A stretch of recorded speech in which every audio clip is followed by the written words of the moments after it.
வீரகுராமன் கானகவாசம் செய்கையிலும் கூட தம்பி லக்ஷ்மணனும் அவன் துணையாய் சென்றானே. பரதனுக்கும் தன் நெஞ்சுக்குள்ள வெண்ணம் இருந்தாலும் ராமர் சொல்படி நாட்டை ஆண்டானே.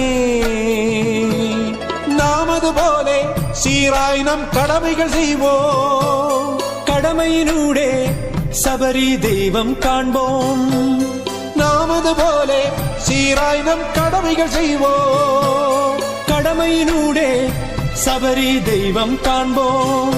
சந்நியாசமா கிரகஸ்தமா தெய்வம் பார்ப்பதில்லை, அன்பன்றி வேறு ஏதும் கேட்பதில்லை. மனமோ ஐயாவும் அங்கரகம் பகவானே நீ